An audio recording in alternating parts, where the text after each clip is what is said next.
पिंपळगाव नगराध्यक्ष पदासाठी संतोष गांगुर्डे यांच्या प्रचाराला जनतेचा प्रचंड प्रतिसाद।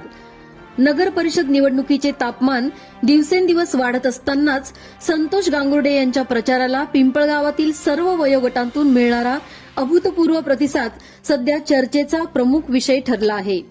अध्यक्षपदासाठी काँग्रेसकडून स्पर्धेत असलेले अण्णा हे सर्वसामान्य घरातील जमिनीवरचे लोकांच्या सुखदुःखात धावून जाणारे व्यक्तिमत्व असल्यामुळे त्यांच्याभोवती नैसर्गिकपणे एक विश्वासाचं वर्तुळ तयार झालं आहे। गेल्या काही दिवसात शहरातील गल्ली बोळा, वाड्या वस्त्या, शेतकरी वसाहती, तरुणांचे ग्रुप, महिला बचत गट, आदिवासी बांधवांची वस्ती सर्वत्र एकच नाव जोरात घुमताना दिसत आहे। यावेळचा नगराध्यक्ष मेंबर गांगुर्डे। त्यांच्या प्रचाराचे विशेष वैशिष्ट्य म्हणजे हा प्रचार फक्त पक्षाचा किंवा कार्यकर्त्यांचा नाही, हा प्रचार स्वतः जनता उचलून धरत आहे। लोकांच्या घरातून, शेतातून, दुकानातून, तरुणांच्या ग्रुपमधून एकच निर्धार ऐकायला येतोय, आमचे नगराध्यक्ष फक्त मेंबर।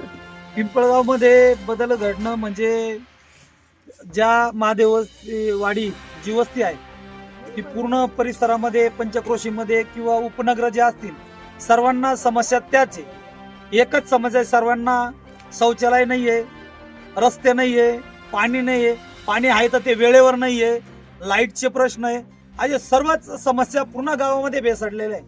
म्हणून आपल्याला त्या समस्या सोडवण्यासाठी आपला हक्काचा माणूस पाहिजे।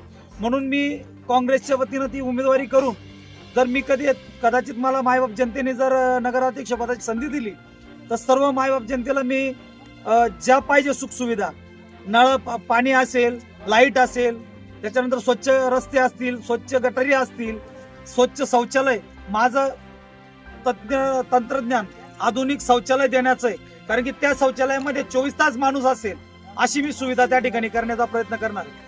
आपल्या पिंपळगावमध्ये समजा वाढती लोकसंख्येचा बघता किंवा मग आजूबाजूच्या ज्या आपल्या आदिवासी वस्त्या असो, स्लम एरिया, बहुजन वस्त्या असो, दलित वस्त्या असो, यांच्याकडे वारंवार दुर्लक्ष झालंय।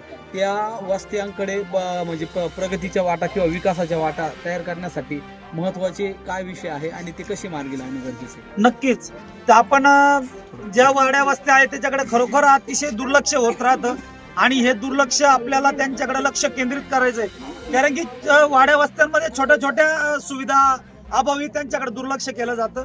परंतु मला एक सांगायचं आहे की त्या वाड्या वस्त्यांवर ज्या ज्या सुविधा असतील, स्वच्छता असेल, स्लम एरियामध्ये जे पक्के घरं बनवायचे असतील त्याच्यासाठी शासनाकडून ज्या ज्या योजना असतील पक्के घरं बनवण्यासाठी, त्या योजना पूर्ण करण्यासाठी मी प्रयत्नशील असेल। काँग्रेसकडून आपली उमेदवारी आहे, आपल्या मतदारांना काय आवाहन कराल? मी मायबाप जनतेला एवढीच विनंती करतो की मी तुमच्यातला आहे, हक्काचा आहे।